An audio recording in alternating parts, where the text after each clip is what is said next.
Assalamualaikum warahmatullahi wabarakatuh. Perkenalkan, nama saya Ajeng Dianingsari dengan nomor induk mahasiswa 932115819. Di sini saya akan menyampaikan materi kebijakan pendidikan.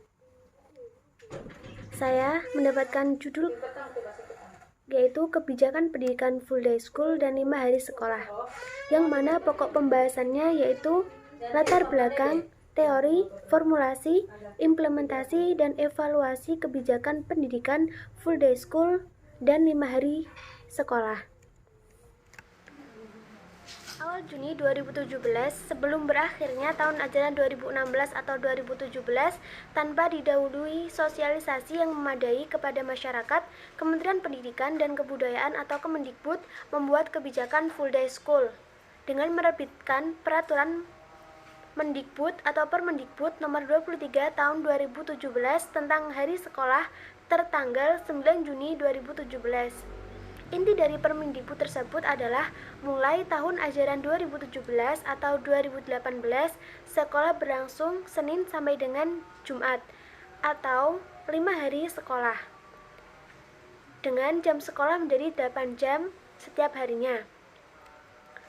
Langsung saja masuk ke dalam kebijakan pendidikan full day. Yang pertama, mengenai kebijakan pendidikan full day school. Pengertian dari pendidikan full day school seperti yang ada di PPT, yaitu secara bahasa atau etimologi kata full day school ini diadopsi dari bahasa Inggris, yaitu kata full yang berarti penuh dan kata day yang berarti hari. Sehingga full day dapat diartikan sebagai sehari penuh. Sedangkan kata school yang berarti sekolah. Sedangkan menurut arti secara luas atau terminologi, istilah full day school mengandung pengertian sistem pendidikan yang menerapkan pembelajaran atau kegiatan belajar mengajar sehari penuh dengan memadukan sistem pengajaran yang intensif, yakni dengan menambah jam pelajaran untuk memperdalam materi pelajaran, serta pengembangan diri dan kreativitas. Nah, dengan demikian dapat kita simpulkan bahwa full day school ini jika dilihat dari segi bahasanya adalah sekolah atau kegiatan belajar yang dilakukan sehari penuh. Kegiatan pembelajaran yang dilaksanakan di sekolah berlangsung mulai dari pagi hingga sore hari secara rutin sesuai program pada tiap jenjang pendidikannya. Selanjutnya yaitu mengenai teori kebijakan full day school. Kebijakan full day school yang tertuang dalam Permendikbud nomor 23 tahun 2017 dalam pasal 2 ayat 1 disebutkan hari sekolah dilaksanakannya 8 jam dalam satu hari atau 40 jam selama 5 hari dalam satu minggu. Kemudian lanjut selanjutnya yaitu mengenai formulasi kebijakan pendidikan. Para ahli pendidikan telah mendefinisikan kebijakan pendidikan dengan education planning, perencanaan pendidikan. Yang menjadi titik pembeda ialah cakupan dan rentan masa antara perencanaan dengan kebijakan. Jika kebijakan ini dibuat jauh sebelum proses pembelajaran berlangsung dan sifatnya itu global, sedangkan perencanaan pendidikan waktunya itu relatif berdekatan dengan proses pembelajaran dan bersifat aplikatif. Nah, dari sini dapat kita ketahui bahwa partisipasi dan peran masyarakat dalam memberikan masukan dalam proses perumusan kebijakan pendidikan sangatlah penting, karena goal kebijakan pendidikan nantinya ditujukan untuk masyarakat secara umum. Selanjutnya, mengenai implementasi full day school. Full day school ini mengimplementasikan konsep dasar yaitu integrated activity dan integrated curriculum. Integrated Curriculum merupakan suatu usaha menyatukan bahan pelajaran dari berbagai macam pelajaran dengan memusatkan pada masalah tertentu yang memerlukan solusi dengan materi atau bahan dari berbagai disiplin ilmu. Dan Integrated Activity merupakan program kesatuan yang masuk dalam program kegiatan sehari di sekolah. Nah, inilah yang membedakan full day school dengan sekolah pada umumnya. Kalau pada sistem full day school, semua program dan kegiatan peserta didik di sekolah seperti belajar, bermain, beribadah termasuk dalam sistem pendidikannya. Dan pada full day school, hal yang ditekankan adalah peserta didik selalu mampu meningkatkan prestasi pada kualitas proses belajar, seperti perubahan kepribadian yang positif sebagai hasil dari proses belajar. Lanjut, yaitu mengenai evaluasi full day school.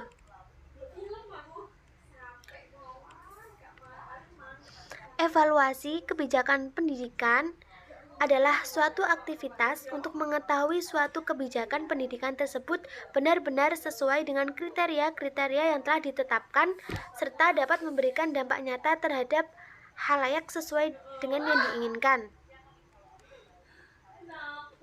Pada tahap evaluasi, Kementerian Pendidikan dan Kebudayaan ini bertanggung jawab atas terlaksananya kebijakan yang dimaksud.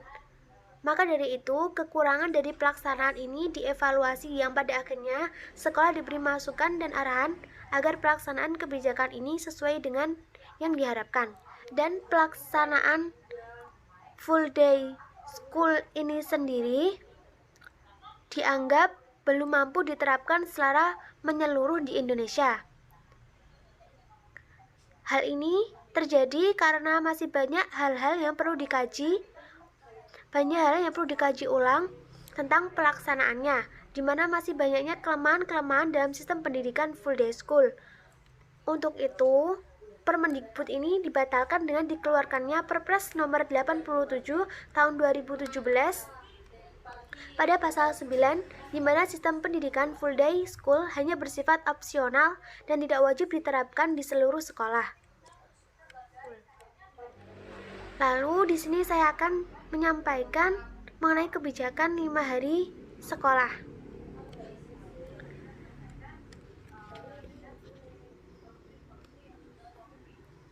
Pengertian dari 5 hari sekolah. Secara konsisten, Kemendikbud menegaskan bahwa 5 hari sekolah bukanlah termasuk full day school. Hari sekolah yang diatur dalam Permendikbud bertujuan untuk memperkuat pendidikan karakter siswa melalui kegiatan intrakurikuler, kokurikuler, dan ekstrakurikuler.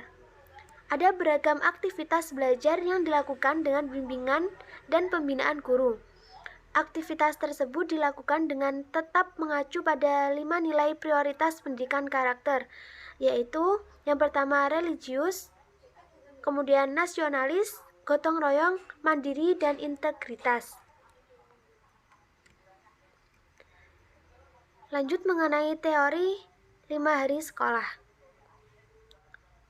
Penerapan awal 5 hari sekolah ini didasarkan pada Peraturan Menteri Pendidikan dan Kebudayaan Nomor 23 Tahun 2017 melalui kegiatan intrakurikuler, kokurikuler, dan ekstrakurikuler. Melalui kegiatan-kegiatan tersebut, penguatan pendidikan karakter diintegrasikan.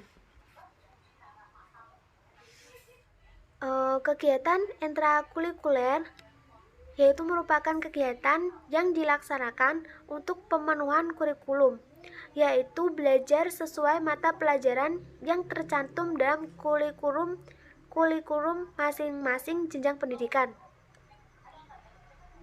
Sedangkan kegiatan kokurikuler yaitu merupakan kegiatan yang dilaksanakan untuk penguatan atau pendalaman kompetensi dasar atau indikator pada mata pelajaran atau bidang sesuai dengan kurikulum. Contohnya kegiatan kokurikuler adalah kunjungan ke museum atau tempat edukasi lainnya. Dan sedangkan kegiatan ekstrakurikuler yaitu merupakan kegiatan di bawah bimbingan dan pengawasan sekolah, yang mana bertujuan untuk mengembangkan potensi, bakat, minat, kemampuan, kepribadian, kerjasama, dan kemandirian siswa secara optimal.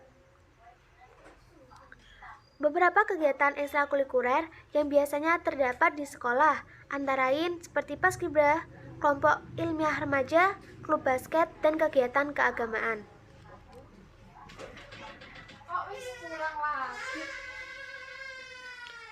Selanjutnya yaitu formulasi 5 hari sekolah. Durasi waktu pembelajaran dalam kebijakan 5 hari sekolah yaitu 5 jam pembelajaran, setiap jam 35 menit. Kegiatan kokurikuler adalah penguatan dari program intrakurikuler yang dilaksanakan setelah kegiatan intrakurikuler dan bertujuan untuk lebih memperdalam materi yang telah diulas dalam kegiatan intrakurikuler. Pada kegiatan ini, siswa dapat mengerjakan tugas berupa penugasan terstruktur, penugasan mandiri, atau kegiatan lainnya, sehingga siswa tidak terbebani lagi dengan pekerjaan rumah dari sekolah. Ari Santoso menegaskan bahwa 5 hari sekolah bukan berarti siswa harus belajar di dalam kelas terus-menerus. Ada beragam aktivitas belajar yang dilakukan dengan bimbingan dan pembinaan guru. Beragam kegiatan yang dapat dilakukan misalnya seperti mengaji, pramuka, palang merah remaja. Juga kegiatan yang terkait upaya mendukung pencapaian tujuan pendidik, seperti belajar kelompok, belajar budaya bangsa di museum atau sanggar seni budaya, juga menghadirkan mental sportif dengan olahraga. Diharapkan aktivitas belajar ini dengan proses pembelajaran ini diharapkan peserta didik tidak bosan karena dilakukan secara tatap muka di kelas saja. Namun dapat lebih menyenangkan karena melalui beragam metode belajar yang dikelola guru di dalam kelas. Selanjutnya, mengenai implementasi dari kebijakan pendidikan 5 hari sekolah. Sebelumnya, kita ketahui bahwa tujuan dari implementasi 5 hari sekolah adalah untuk penanaman pendidikan karakter pada siswa, yaitu melalui kegiatan-kegiatan sekolah yang positif. Direktur Jenderal Pendidikan Dasar dan Menengah Dirjen Dikdasmen Hamid Muhammad menyampaikan penerapan kegiatan belajar mengajar 8 jam sehari dilakukan oleh sekolah yang telah menerapkan kurikulum 2013 dengan benar. Dan fokus pembinaan karakter ini bukan semata-mata karena pelajaran konvensional, tapi juga mencakup kegiatan kokurikuler dan ekstrakurikuler. Lalu, implementasi sistem 5 hari sekolah dalam penguatan pendidikan karakter siswa dalam kegiatan dan evaluasi dapat berjalan dengan baik, bisa dibuktikan dengan terrealisasikan kegiatan seperti sholat duha, zuhur berjamaah, budaya malu, dan 5S. Budaya literasi, lalu kegiatan ketertiban dan kegiatan ekstrakurikuler yang dibiasakan oleh siswa. Lalu penerapannya juga sangat beragam dari setiap satuan pendidikan, mulai dari pengaturan jadwal serta teknis pelaksanaannya. Ini telah menjadi wewenang sekolah yang lebih mengetahui situasi dan kondisi dari masing-masing. Dan yang terakhir mengenai evaluasi